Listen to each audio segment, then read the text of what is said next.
Vous entendez le son lointain des cloches, mais vous n'êtes pas dans une église. Vous êtes dans une archive sombre, où le temps semble s'être arrêté. Les murs de pierre dissimulent plus que de la poussière. Ils recèlent des secrets. Et aujourd'hui, vous allez en découvrir un.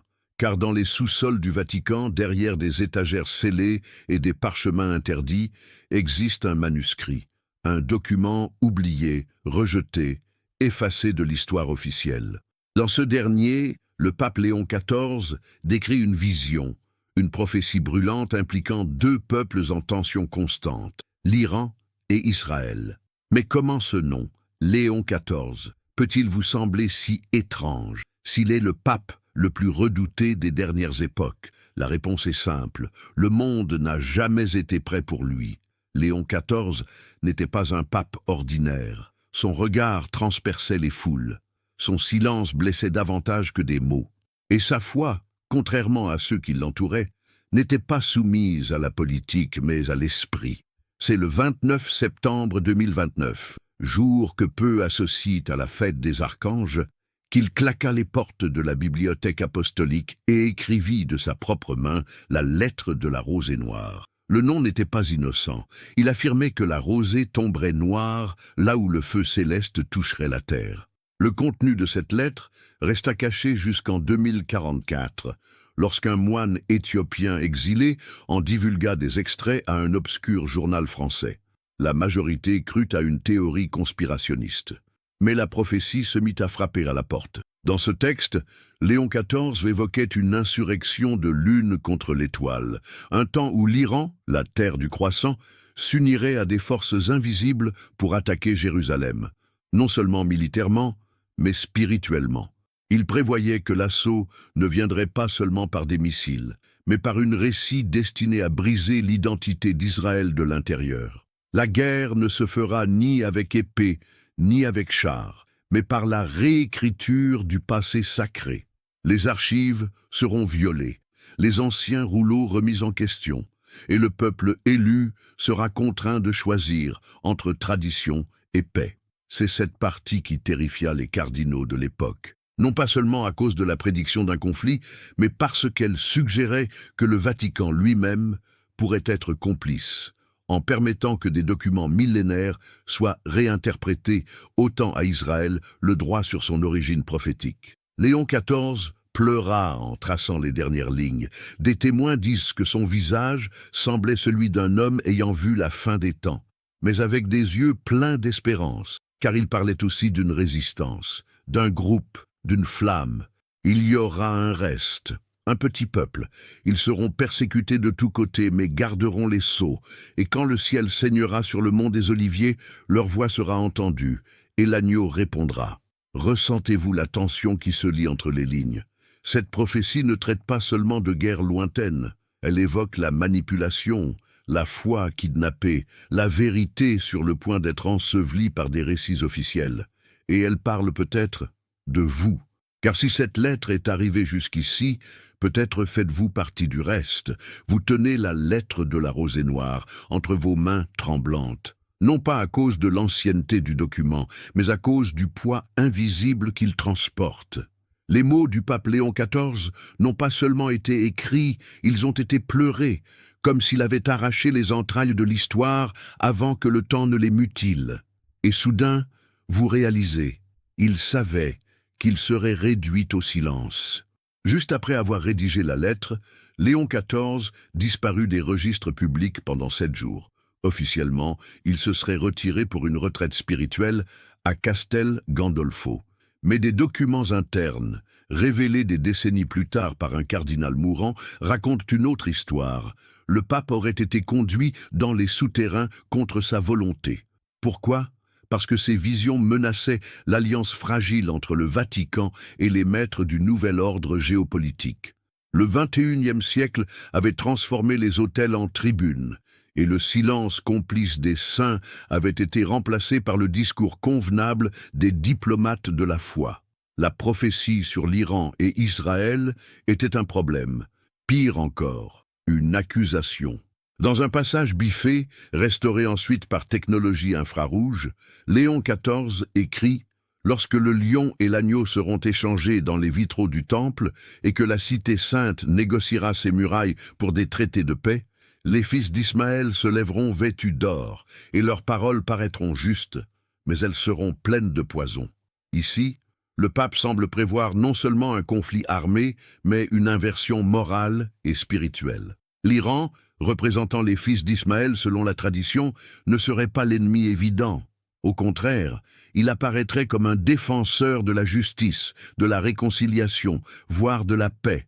Mais derrière ces discours éloquents viendrait un projet silencieux, reformater l'histoire d'Israël, le rendre coupable de sa propre souffrance. Cette tournure bouleversa les érudits, car au lieu de prédire un nouvel holocauste, le pape évoquait un anéantissement de l'identité. Un génocide spirituel, une époque où les Juifs seraient invités à renoncer à leurs promesses divines en échange d'inclusion, de sécurité et de prospérité. Et beaucoup accepteraient. Léon XIV y voyait le prélude à l'abomination. Vous sentez la force de ces paroles ? Vous réalisez que cette prophétie parle de notre époque, où le bien et le mal sont définis par des algorithmes, où le silence de Jérusalem vaut plus que sa vérité, où les alliances sont nouées entre épées et croix, mais pas avec repentir. Une autre phrase, énigmatique, traverse la lettre. La paix qui nie la promesse est une malédiction déguisée, et ceux qui l'accepteront seront comme des figuiers secs en hiver. CF. Matthieu 21, 19, c'est ici que vous comprenez pourquoi Léon XIV fut persécuté. Il ne parlait pas seulement de géopolitique. Il dénonçait une idolâtrie déguisée en diplomatie. Il dénonçait un monde qui adorerait la paix, même au prix de crucifier la vérité. Et s'il avait raison, alors quelque chose est sur le point d'arriver. Et peut-être êtes-vous appelé non pas à observer, mais à choisir votre camp. Le bruit de pas résonne dans les couloirs de pierre. Vous n'êtes pas seul.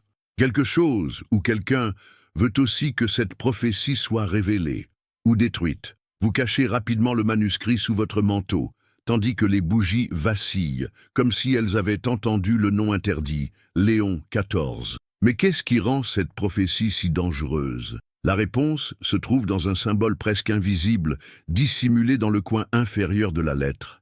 Un sceau. Pas un blason papal, mais quelque chose de plus ancien. Une étoile à 6 branches fendues en deux, entourée d'un croissant lunaire traversé par une épée en flammes.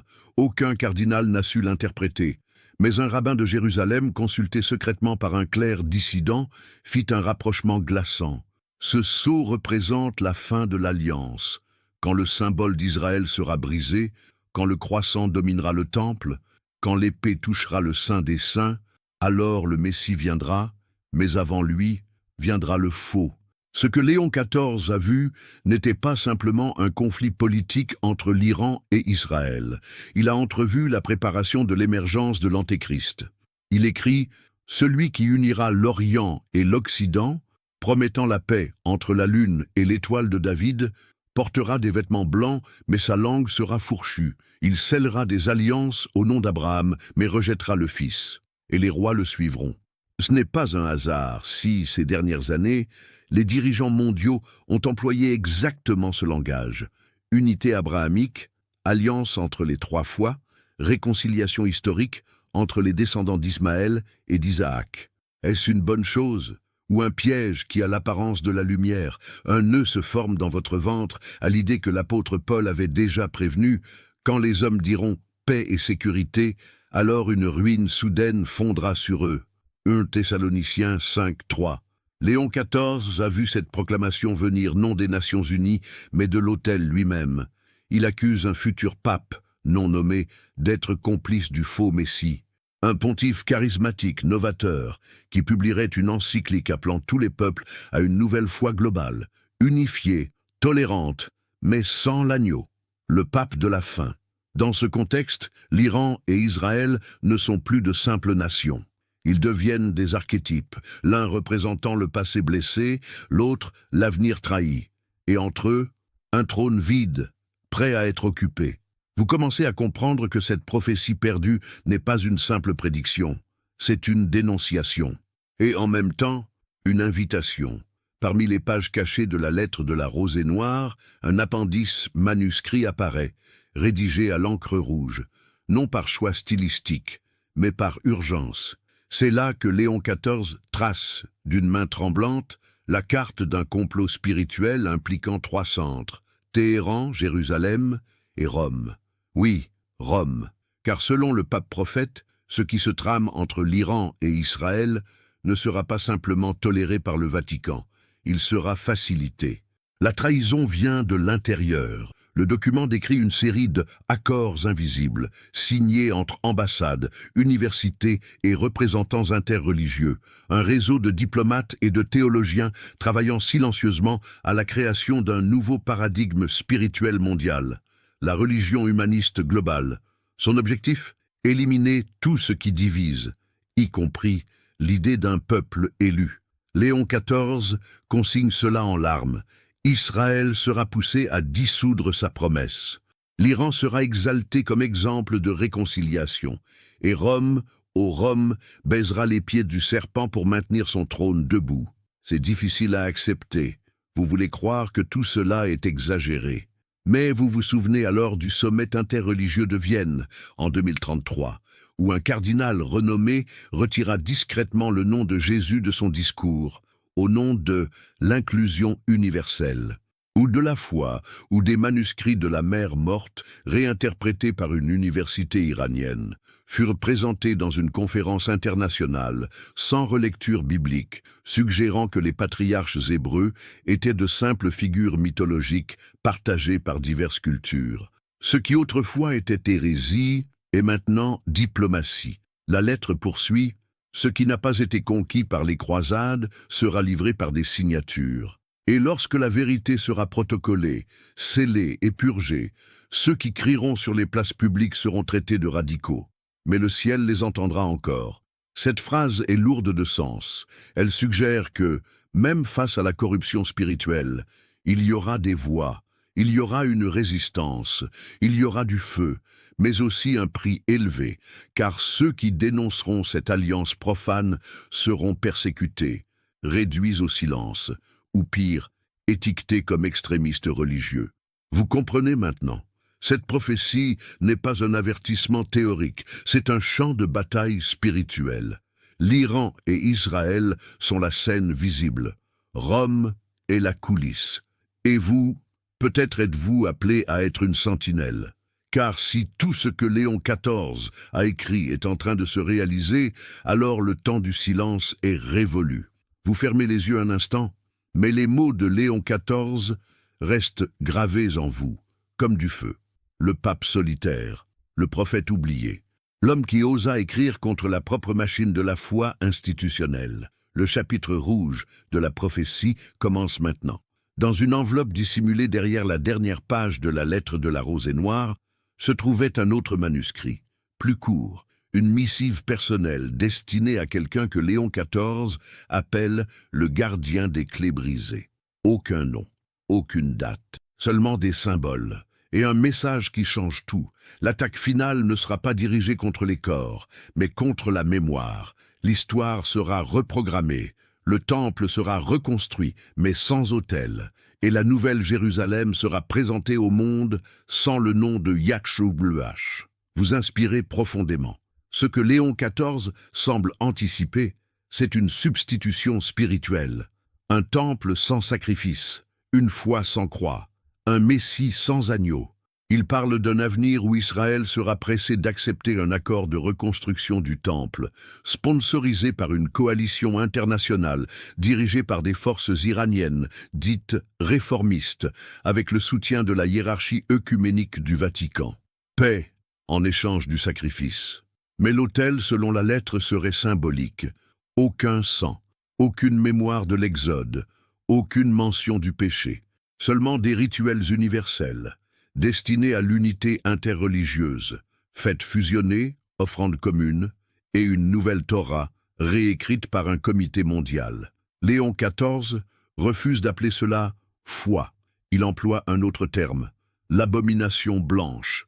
Ils viendront vêtus de lin, avec des paroles douces et des regards tendres. Ils parleront de paix, de compassion, de tolérance.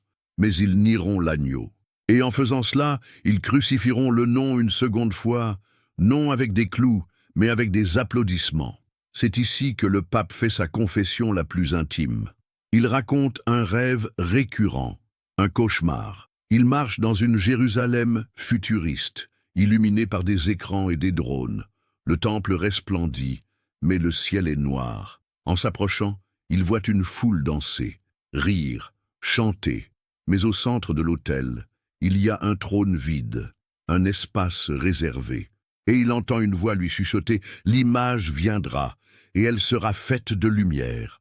Un frisson vous parcourt. Cette prophétie pointe vers quelque chose de plus profond encore, la venue d'une image fausse, un idole moderne, numérique, vivante, quelque chose ou quelqu'un qui prendra cette place réservée et émerveillera les nations. Un hologramme, une IA messianique, un avatar dirigeant capable de parler toutes les langues et d'enchanter les cœurs. Léon XIV ne le précise pas. Mais il termine cette section par un verset qu'on ne peut ignorer. Et il lui fut donné d'animer l'image de la bête. Apocalypse 13, 15. Vous ressentez maintenant tout le poids de ce que vous avez lu. Cette prophétie n'est pas destinée aux érudits. Elle s'adresse au peuple, aux simples, aux vigilants, à ceux qui sont éveillés. Si vous êtes arrivés jusqu'ici, comprenez ceci. La question n'est pas de savoir si vous allez croire, mais si vous allez vous taire. Avant de continuer, aimez cette vidéo si ce message vous confronte. Commentez depuis quelle ville vous la regardez, car la résistance commence avec ceux qui s'identifient. Et partagez-la avec quelqu'un qui a besoin d'ouvrir les yeux. Vous sentez que vous n'êtes plus le même depuis que vous avez lu ces paroles, comme si un voile avait été arraché de vos yeux et que désormais tout autour de vous semblait mis en scène. Comme si le monde entier courait vers une scène et que vous aviez vu avant les autres le scénario caché derrière le spectacle. Léon XIV n'était pas seulement un théologien, il était un guetteur, un homme qui a vu les coulisses spirituelles de l'histoire et tenté d'alerter le monde, avant qu'il ne soit trop tard. Et au centre de cette révélation émerge un personnage mystérieux, le pacificateur d'Orient. La lettre mentionne ce nom 3 fois, toujours dans des phrases entourées d'ombre. Il viendra sans armée, mais conquérera les rois. Il aura le sang perse, un visage hébreu et une langue occidentale. Il fera pleuvoir sur Israël et fleurir sur la Perse, et sera acclamé comme le vrai fils de la paix. Serait-ce l'Antéchrist? Le texte ne l'affirme pas clairement, mais tout pointe vers un homme hybride, né entre les cultures, entraîné dès l'enfance à unir les pôles opposés. Selon Léon XIV, il sera présenté comme un diplomate, un génie de la réconciliation. Mais derrière son éloquence se cachera une autre voix. Sa bouche entraînera les foules, mais ses paroles seront inspirées par un esprit ancien, le même qui murmura au roi de Babylone. La prophétie décrit alors un événement qui n'a pas encore eu lieu, mais qui semble imminent. Une attaque contre la mosquée Al-Aqsa, à Jérusalem. Un artefact sacré disparu retrouvé miraculeusement. Et un plan audacieux. Reconstruire le temple, non comme un symbole du judaïsme, mais comme siège spirituel de l'humanité unifiée. Un tremblement vous saisit à la pensée de ce que cela implique. Le temple prophétisé par Ésaïe, « Ma maison sera appelée maison de prière pour tous les peuples », sera interprété littéralement, mais privé de l'essentiel, le sang de l'agneau. Ce sera un temple sans rédemption. Et le pacificateur, selon Léon XIV, sera le principal médiateur entre l'Iran, Israël et le Vatican. 3 forces qui aujourd'hui semblent inconciliables, mais qui s'uniront sous une seule bannière, une seule promesse, la paix universelle. Mais à quel prix? Oui, il y aura la paix, mais ce sera la paix du silence, la paix où personne ne pourra plus dire « Jésus est le Fils ». La paix où la croix sera qualifiée de symbole d'intolérance. Léon XIV, lettre de la Rosée Noire, section 7. C'est ici que vous saisissez le cœur du message. La prophétie ne parle pas seulement de ce qui va arriver là-bas, elle parle de ce qui va se produire en vous, car bientôt tous seront appelés à choisir. Inclusion ou séparation, paix ou fidélité, temple ou croix. Mais ce qui ressemble à la lumière pourrait bien être des ténèbres déguisées. Êtes-vous prêt à voir ce qui vient après la promesse? Car maintenant, vous voyez, Pas seulement les événements, mais les intentions derrière eux, comme si un rideau avait été arraché de la scène du monde et que vous voyiez enfin les ficelles, les manipulateurs, les coulisses, les scripts non écrits par des hommes, mais par des puissances. Dans le 7e sceau de la prophétie de Léon XIV, il n'y a plus de métaphores. Il y a des noms, des lieux et un avertissement direct à quiconque oserait le lire. Si ce parchemin est ouvert hors du temps, les chiens se lèveront. Mais s'il est lu dans le jeûne et les larmes, l'agneau le scellera dans le cœur des purs. Léon XIV, section 8. Et vous décidez de continuer, même en sachant que chaque ligne peut attirer le feu. À ce point du manuscrit, le pape décrit une vision terrible. Un paysage nocturne, désolé, où les coupoles dorées de Jérusalem brûlent en silence. Il n'y a ni cris, ni sirènes. Seulement l'écho de chants en langues anciennes, et le son d'une trompette déformée, comme si le ciel lui-même était étranglé. Au centre de la ville, il voit un homme en vêtements blancs, ovationné par des représentants de toutes les religions, des musulmans, des rabbins, des moines bouddhistes, des prêtres, des pasteurs, tous prosternés devant lui. Il n'y a pas de croix, il n'y a pas de menorah, il n'y a pas de Coran. Seulement un nouveau symbole projeté au-dessus de l'autel, un œil entouré de 7 rayons de lumière. Le pape écrit, terrifié, ils l'appelleront l'ambassadeur de la paix éternelle. Mais il sera l'héritier de la tromperie antique, et sa voix apaisera les nations, pendant qu'il effacera les noms du livre. Oui, Léon XIV croyait que ce pacificateur serait en réalité le précurseur de la bête, et que le décor de son ascension ne serait pas le chaos absolu, mais un ordre soigneusement fabriqué. Un monde lassé des conflits, traumatisé par des guerres religieuses, épuisé par des effondrements économiques, assoiffé de stabilité, accueillerait à bras ouverts toute figure qui offrirait une rédemption sans renoncement. Mais le prix serait l'âme. Vous vous souvenez alors de l'avertissement de Jésus dans Jean 5, 43 ? « Je suis venu au nom de mon Père, et vous ne m'avez pas reçu. Si un autre vient en son propre nom, celui-là, vous le recevrez. » Ce autre, selon Léon XIV, ne sera pas vu comme un tyran. Il sera célébré comme un libérateur. Il sera loué pour avoir uni l'Iran et Israël. Il sera proclamé par le Vatican comme le signe des temps de la paix prophétisée. Et beaucoup diront, maintenant oui, Dieu est parmi nous. Mais le Dieu qui sera là ne sera pas le Saint d'Israël. La prophétie se termine par un murmure sombre. Le premier trône fut celui de Salomon. Le second fut celui de César. Le troisième sera numérique. Léon XIV. Maintenant, vous comprenez pourquoi cette lettre a été enterrée, pourquoi le nom de Léon XIV a été effacé, pourquoi les ténèbres ont si peur que vous sachiez cela. Car si la prophétie est vraie, la bête ne viendra pas sous la forme d'un démon, elle viendra sous les traits d'un sauveur. Le Vatican a tenté de la supprimer, mais il a échoué, parce que des copies de la lettre de la Rosée Noire ont échappé au contrôle.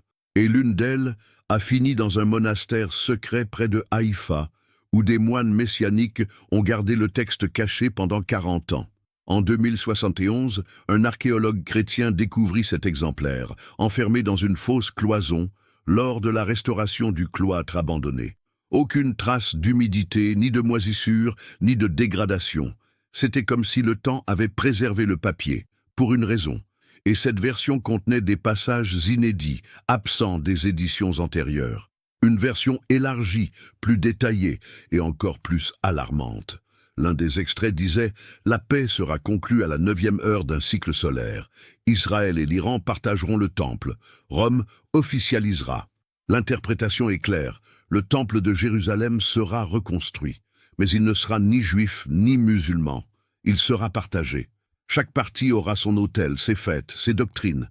Un modèle de coexistence. Ce plan avait déjà été évoqué par des penseurs politiques et religieux depuis des décennies. Mais la prophétie affirme que, lorsque cela se produira, ce ne sera pas le début de la solution, mais le point de rupture. Léon XIV écrit « Quand l'autel sera divisé, l'esprit se retirera, et ce qui restera ne sera que cérémonie sans présence. Les chercheurs modernes ont tenté de relire ce passage comme une critique du simple œcuménisme. Mais le contexte est clair, il parlait d'une inversion spirituelle totale. Le temple ne se contentera pas d'exclure le nom de Christ, il sera utilisé pour reconstruire Babel. Les documents annexes à la lettre incluent des rapports internes de la secrétairerie d'État du Vatican. Il mentionne des réunions avec des représentants iraniens modérés, où il était question d'une nouvelle Torah, purifiée des éléments qui divisent. Ces éléments seraient les promesses exclusives à Israël, les prophéties messianiques, les récits de possession, de jugement et de sacrifice. Autrement dit, la Bible serait reconfigurée. Léon XIV ne s'y est pas seulement opposé. Il a dénoncé publiquement ce projet face au collège cardinalis, en le nommant pour ce qu'il était, un pacte avec l'ennemi. Peu après cela, il disparut pendant 2 semaines. À son retour, il était silencieux, affaibli, et ses yeux portaient la marque de celui qui a vu ce qu'il ne voulait pas voir. Dans les mois suivants, il commença à rédiger la prophétie complète, mais il était trop tard. Les agents de la diplomatie vaticane avaient déjà commencé le processus. Une alliance avec l'Iran était en cours, médiée par Rome. L'objectif, éviter une guerre. Le prix, la vérité. Et la lettre avertit, quand la paix exige l'abandon de l'identité, ce n'est pas la paix, c'est la soumission. Maintenant vous comprenez, la prophétie ne parle pas de la fin du monde par des explosions. Elle parle de la fin de la foi telle que nous la connaissons. Un monde où tout le monde aura le droit d'adorer, mais où personne ne pourra affirmer que Jésus est l'unique chemin. C'est ce monde-là qui est en train d'être construit, discrètement, silencieusement, et peut-être êtes-vous déjà à l'intérieur, sans le savoir. Les derniers écrits de Léon XIV n'ont pas été retrouvés à Rome. Ils ont été découverts en 2084 lors d'une enquête menée par un groupe d'anciens agents de la garde suisse qui avaient quitté l'Église après une série de disparitions au sein du Vatican. Ces documents venaient d'une source inattendue, un coffre scellé sous l'ancien monastère Saint-Benoît, en Bavière. À l'intérieur se trouvaient les journaux personnels du pape, jamais publiés. Des manuscrits en latin, d'une écriture tremblante, indiquant qu'ils avaient été rédigés dans ces derniers jours, isolés, surveillés, menacés. Le contenu est direct, sans parabole, sans filtre. Dans l'une des entrées les plus saisissantes, Léon XIV écrit « Ce qui a commencé comme de la diplomatie est devenu de la reddition. Ils ont signé, ils ont négocié, ils ont cédé. Israël a accepté le nouveau temple. L'Iran a accepté la nouvelle Torah. Rome a béni. » Il fait ici référence à ce que les historiens appelleront plus tard l'accord de Mitzpah, un pacte trilatéral signé secrètement par des représentants des 3 grandes puissances religieuses. Bien qu'il n'ait jamais été officiellement dévoilé, son existence fut confirmée par des fuites de documents et des recoupements géopolitiques entre 2051 et 2062. Le texte original de l'accord prévoyait l'établissement d'un temple de la fraternité humaine sur l'ancien mont du Temple, la suspension de toute déclaration affirmant qu'une foi est seule vraie, le remplacement du concept d'élu par celui de conscience spirituelle. Ce dernier point fut le plus choquant pour Léon XIV. Il écrit « Le serpent a offert à nouveau le fruit, et ils ont accepté. Ils ont choisi la connaissance universelle et rejeté l'agneau. » Ce passage établit un lien direct avec le récit de la Genèse. Selon le pape, ce nouveau système religieux mondial n'est pas une innovation, c'est une répétition. C'est Babel qui renaît, avec la bénédiction des chefs religieux les plus puissants de la terre. Un autre document joint au journal montre un calendrier avec des marques rouges identifiant des dates clés. L'une d'elles se détache, le 21 mars 2094. À côté, une annotation sobre, entrée du pacificateur dans le temple. Vous vous souvenez, dans le chapitre 6, Léon XIV parlait de cet homme, le médiateur, le symbole de l'union. Désormais, tout devient clair. Il sera officiellement intronisé dans le temple reconstruit, acclamé au niveau mondial comme la figure spirituelle suprême. Mais le pape avertit, le même jour, les cieux trembleront. et le voile sera de nouveau déchiré, non dans le temple, mais dans le cœur des fidèles. La prophétie prédit que ce moment sera la grande division. La ligne finale entre ceux qui accepteront le système et ceux qui seront persécutés. Et ce n'est plus une prédiction, c'est un plan en marche. Ce qui semblait de la fiction est désormais daté, nommé, signé. Et la question qui demeure est, quand cet homme apparaîtra? Le reconnaîtrez-vous? Les dernières pages du journal de Léon XIV sont sèches, froides, claires. Il n'écrit plus comme un pasteur ou un mystique, mais comme un analyste bouclant un rapport de renseignement. Le ton change. Plus d'ambiguïté, seulement les faits. Le pape détaille, avec précision, ce qu'il pense être les étapes finales du plan impliquant l'Iran, Israël et le Vatican. Le pacificateur sera officiellement intronisé à Jérusalem, lors d'un événement international, en présence de dirigeants politiques, religieux et technologiques. Le temple reconstruit sera présenté comme le symbole ultime de la réconciliation mondiale. Le nom du projet, Centre spirituel pour l'humanité unifiée. L'événement sera diffusé à l'échelle mondiale. Et selon les écrits, ce sera le moment où le système spirituel global sera activé. Le pape précise que le temple comprendra 3 zones distinctes. Une pour la tradition juive, une pour l'islam, une pour les cultes interreligieux. Aucune d'entre elles ne contiendra de symbole chrétien. La croix sera considérée comme un symbole de division historique et par consensus sera omise. La nouvelle adoration sera fondée sur des valeurs universelles. Égalité, paix, conscience globale, expérience collective. À partir de ce moment, toute manifestation religieuse affirmant l'exclusivité, en particulier celle basée sur la foi chrétienne traditionnelle, sera considérée comme obsolète ou radicale. Léon XIV écrit qu'un système d'enregistrement numérique de la foi sera mis en place. Les fidèles devront confirmer leur adhésion au nouveau modèle spirituel à travers une plateforme intégrée. Ceux qui adhéreront recevront un sceau d'inclusion. Ceux qui refuseront seront restreints. Mais il précise que ces restrictions ne seront pas immédiates ni brutales. Elles seront pratiques, insidieuses, progressives. Exemple donné dans le journal, suppression d'accès à certaines plateformes sociales ou bancaires, perte d'avantages publics, classement comme groupe idéologique à risque, éloignement des postes d'enseignement ou de la fonction publique. Il n'y aura pas de persécution ouverte au départ. Le système s'auto-régulera. La société elle-même, motivée par la sécurité et la stabilité, isolera ceux qui refusent. Le pape conclut avec un constat glaçant. Le plus grand danger ne sera pas l'imposition, mais le consentement silencieux. Et il ajoute, la majorité ne se rendra même pas compte qu'elle a abandonné la foi. Elle pensera qu'elle évolue. Mais en pratique, elle aura renoncé à la centralité du Christ. Les derniers paragraphes sont sans émotion. Le temple sera bientôt activé. Le système spirituel sera global. Le Christ sera remplacé par la neutralité. La croix sera retirée des centres publics. Les Écritures seront réécrites.